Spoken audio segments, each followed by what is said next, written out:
I'm Justice, and we're here with Sweet Vinyl Treats, What's in Your Bag? And we're here with Ben today, and got a question for you. A few here.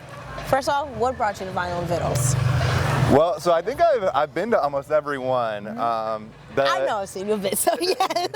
And so it's really the community. It's just good vibes. It's a great environment. You know, doing it near a community garden and then in this new lot is awesome. The vendors are really cool. It's a great place to just talk music with like vinyl heads. Yeah. And then of course the DJs are great. You know, these are, I feel like that's a slept on aspect of this. These are some of the best DJs in Chicago, especially when it comes to spinning vinyl. So. This is honestly a great spot, the community, the everything though. So yes, Vinyls and Vittles coming through with that. So also, because I know we chit-chatted a little earlier, you and vinyls, when did you start collecting? So actually, it's a funny story. I started my collection probably about 10 years ago, and I ended up walking through an alley in the city of Chicago, and it looked like a radio station had just went under. So I was walking next to this dumpster, and there was like hundreds of albums. And so I went through, and a lot of them were like comedy albums. So there was like Rodney Dangerfield and Richard Pryor. But then there was also a lot of kind of like progressive rock, like Uriah Heep, and then some classic soul and funk, like Parliament Funkadelic.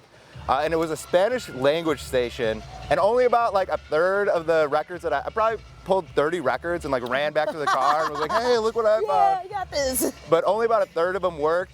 But yeah, it was fun to go through them, and so that was the start of my collection.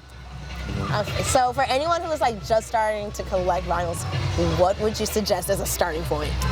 I mean, you can't go wrong starting with some of the classics. So I'm a big like funk and soul guy, but I also like 60s, 70s rock. So, you know, stuff like Roy Ayers, Zeppelin, Al Green, all that kind of stuff is great. But I also like to look for rare stuff. So like, I think both this album and this Billy Cobham album are not on Spotify, so that's like one thing that stood out to me where I'm like, oh, I don't know where else to really listen to these other than buying the physical record. Okay. And what's like a go-to album of yours? Go-to album? I mean, I like so many. I guess, you know, top of mind, because I just saw Shaka Khan last night, is Rufus's first album. I think I don't know exactly the name of it. It might just be Rufus or self-titled.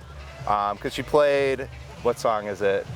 I Got the Love from it as her second song yesterday, and that's like one of my favorite songs ever. I never thought I'd hear her play it live because she usually performs as Shaka Khan, not as Rufus. So yeah, that's top of mind, and that one, you can't go wrong. Every track's a banger. Okay, that honestly sounds amazing.